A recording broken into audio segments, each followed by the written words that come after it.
Hello, and welcome to the Giving Voice to Depression podcast. We are your co-hosts, Bridget and Terry. Each week, through intimate, candid conversations with guests, we explore different perspectives on and experiences of depression. We keep it real because the illness is real. We keep it hopeful because there truly is hope, in spite of what depression tells you. We are not experts or therapists. We are sisters and best friends who live with depression and have interviewed hundreds of other people who do as well. We've learned that hearing others speak openly and without shame about their experiences makes it easier to believe depression is a common and treatable illness, not a personal failing. You are far from alone.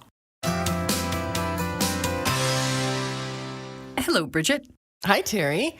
We begin this episode with an exciting announcement. This month, we enter into a partnership with the AB Korkor Foundation for Mental Health. This will allow us to continue producing our weekly podcast, as well as our daily social media posts, and to support our Facebook community. So it seems only appropriate that Dr. Korkor himself be our first guest this month, though we want to point out that choice was ours, as we maintain full editorial control of the podcast under our agreement. Adel is a retired physician with 37 years in academic and clinical medicine. In that work, he says he became intensely aware of the body and brain connection and the pivotal role that mental health plays in our physical well-being. In a wide-ranging discussion, today we look at how Dr. Korkor learned the lessons that led to his foundation and current mental health advocacy. His story reinforces the fact that personal experiences, both our own and those shared with us, are often a far more effective teacher than books and formal education. In hearing about his mental health journey, you'll also learn why his foundation is such a good match for us. Here is Dr. Adel Korkor giving his voice to depression. We begin with a look at Adel's formal medical education, which started in Damascus, Syria, and continued on the east coast of the U.S. We asked what percentage of the focus of that education was on mental health, or the connection between mental and physical health. My focus was, of course, general internal medicine at the time, and then went on to do nephrology, focusing on kidney disease and metabolic bone disease. So really my training has been centered primarily about the body, not much really about the brain or the emotion for that matter. Now in his 70s, Dr. Korkor still remembers that when taking the formal entrance exam for medical school, he had near-perfect scores across the board, with the exception of psychiatry. I knew everything about lupus, I knew everything about kidney disease, I knew everything about the heart, and I remember that one of the cases that they gave us in my medical license exam was a patient who turned out to have schizophrenia, and I knew nothing about schizophrenia. And here I am, qualified to practice medicine and see patients. While brain and body health may have been separate in academia, their connection was inescapable when his mental health education shifted from theory to practice. It became very apparent, though, when my work became more focused and centered around end-stage renal disease and dialysis, that I got to see all the challenges that patients who have chronic illnesses have when it comes to mental health. I remember sitting with patients who were telling me that they're sick and tired of their life, they'd like to stop dialysis and die, and so I think that was the first serious encounters that I have as a physician was mental health. And fortunately, I had a social worker who also has done some training in mental health, and she really helped guide me to understand more about depression, more about anxiety. Anxiety was another major factor in Dr. Korkor's journey, and this time the experience was firsthand, as his textbook became his playbook. When I was 40, I had a severe panic attack, and I thought I was going to die. I had a chest pain and ended up in the emergency room and had multiple cardiac cath and it was all fine. It was not until the GI specialist who was doing my endoscopy, he said, Adel, I wonder if you have a panic attack. And I went home and I pulled out the Harrison textbook of medicine, the section of psychiatry, and I was reading about panic attacks, and it was like I was reading my case. I was like a textbook case of it. Here I am. I mean, I'm practicing medicine. I'm suffering from it, but didn't know what it was. And as I read through it, it turned out that I've had these panic problems way, way, way back since my early childhood. Lost years or decades of potential treatment, support, and recovery is a reality for many of us with mental health challenges.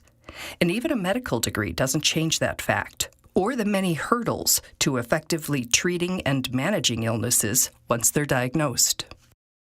I couldn't do it with medication because the medications made me very sedated, and SSRI really caused some serious side effects for me. I just couldn't take it. So the fact that the panic attacks are often triggered with the sense that I might have a heart attack, maybe the best thing for me to do is to continuously stress my heart by exercise and proving to myself that my heart is okay.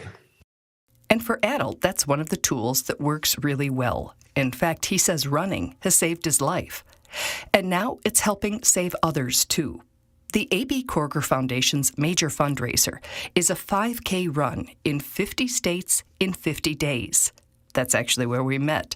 Dr. Korkor was speaking and leading the run, and Giving Voice to Depression was one of the organizations that had an informational table set up to make people aware of local mental health resources. And then I competed in numerous races, and every time I feel like I'm having any issues, I would just go out and walk or run, and it assured me that I'm okay. So now when you start to feel those symptoms, you head right outside? If I can, I do, but now that I know what it is, I do sit back and try to take a deep breath. And, I practice meditation every day. I meditate for not very long. I mean, it took me really, really a long time to be able to meditate. It's hard. It's really hard. It's one of the hardest experiences that I've ever had to do, being a scientist, regimented businessman.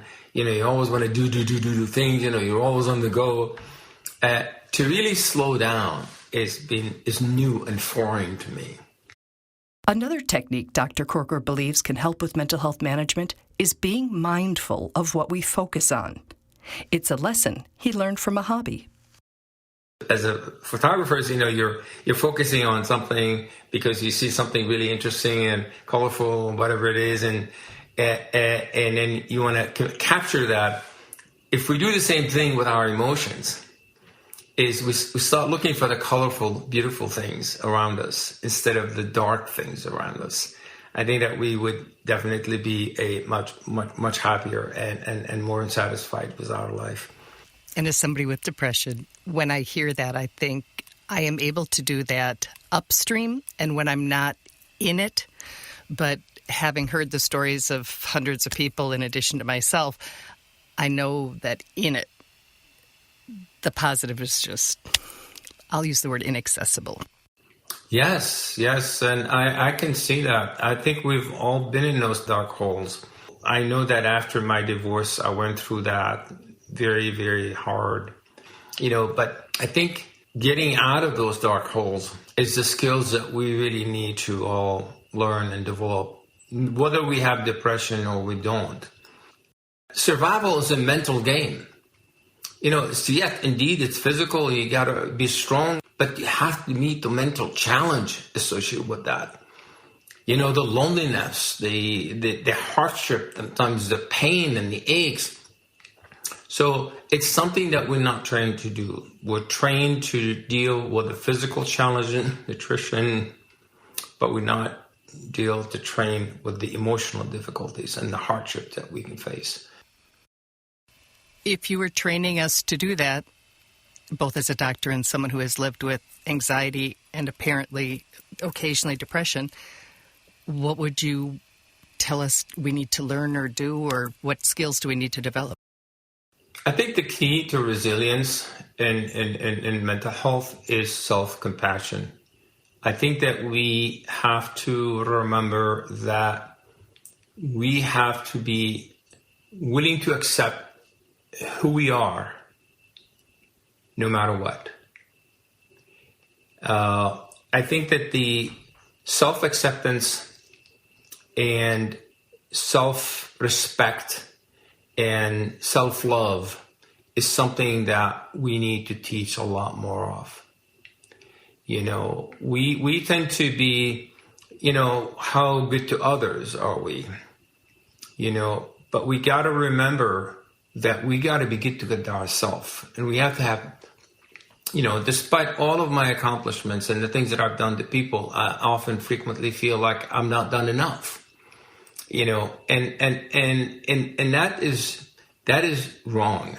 I should, and I think what part of my training in the last several years has been really self-compassion and self-love. And part of my meditation includes, putting my hands on my heart or touching my hand or, so the idea, I think the skills that can help is really is to see the value in who we are and have that self-love and respect and warmth that makes us feel that we need to continue because we have something higher. We have a higher purpose in life. Being kind to yourself when you're really depressed is tricky because depression's telling you don't deserve that kindness, that you don't have value. And so I'm wondering if that skill is something we need to develop upstream, before we're feeling it. And maybe it'll help keep us out. Absolutely. I think it's a skill that we need to teach our children. It's a skill that I didn't have and didn't learn. And now that I do, I have a much better relationship with me first and foremost. Drugs are important. I mean, we all know that depression is also chemical, and there's certain chemistry in the brain that really are important, and we understand so little about our brain. That lack of understanding is not because the brain is the single organ in our body that's just too complex to understand. Rather, Dr. Korkor sees it as a direct result of funding choices. He points out that the annual budget for research funding at the National Institute of Mental Health is about $1.2 billion. Compare that to the $680 billion recently spent worldwide developing a COVID vaccine. And it's clear that the money is there when commitment and prioritization are. I think that, we as a world, as a society, as a culture have to decide, where do we want to put our money? Where do we want to put our resources? Do we want to focus on brain research? And I think that there has to be a way that we can predict depression with certain chemistry that we can check in the blood or certain tests that we could do on the brain. I mean, there is no reason why we can't have that, but we don't. And I think that's a limitation associated with the funding. Dr. Korkor says he is hopeful that priorities may be shifting. If, as many believe, the lack of mental health funding is related to a perceived lack of return on investment, like what expensive acute care generates, for example, then maybe things will really start shifting post-pandemic as the precariousness of mental health became more clear to many more people. I'm hopeful. I'm really hopeful. I think, there's a silver lining. Unfortunately, 500,000 people dead. A lot of people got sick, but there's a silver lining, and, maybe that's one of them. Okay. Is there anything you want to say in this episode that we didn't yet? Yes, I do. I'm a strong believer in physical wellness and physical health, and I truly believe that, there is a saying in Arabic that the healthy mind are in healthy bodies.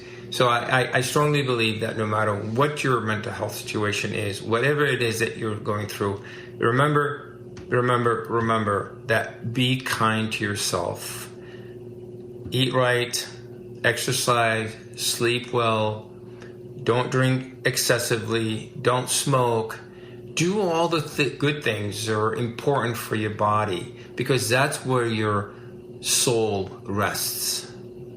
And that's where your mind rests, and meditation and attending to your emotions is very important, and exercise. It doesn't take very much. You spend 2 minutes a day, 2 minutes twice a day brushing your teeth.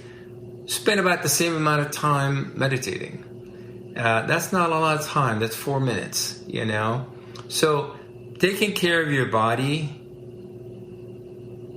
and your mind is a big investment that pays enormously in the long run. Not only pays enormously when it comes to your own happiness, but to the happiness of the people around you. Absolutely. It's hard to be around somebody who's miserable, and it's hard to be that someone who's miserable. Exactly.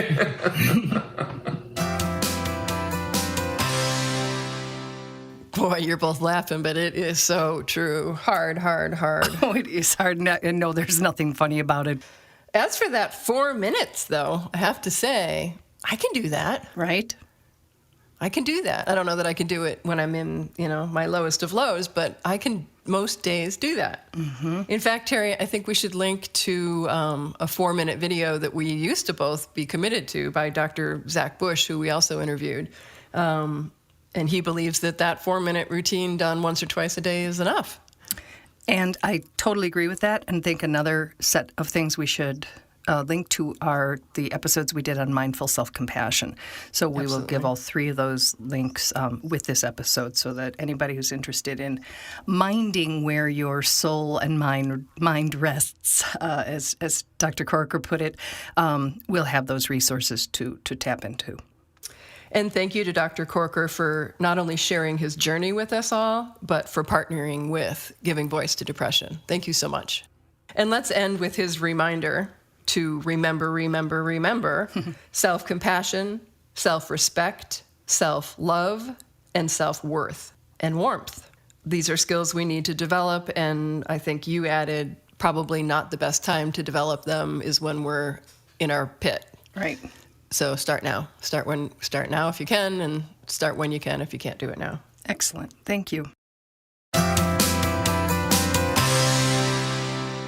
We truly hope that our podcast brings a little more understanding, helps you better articulate your experience of depression, or better understand how to support someone else's. We invite you to join us for daily posts on the Giving Voice to Depression Facebook page and on Twitter and Instagram at Voice Depression.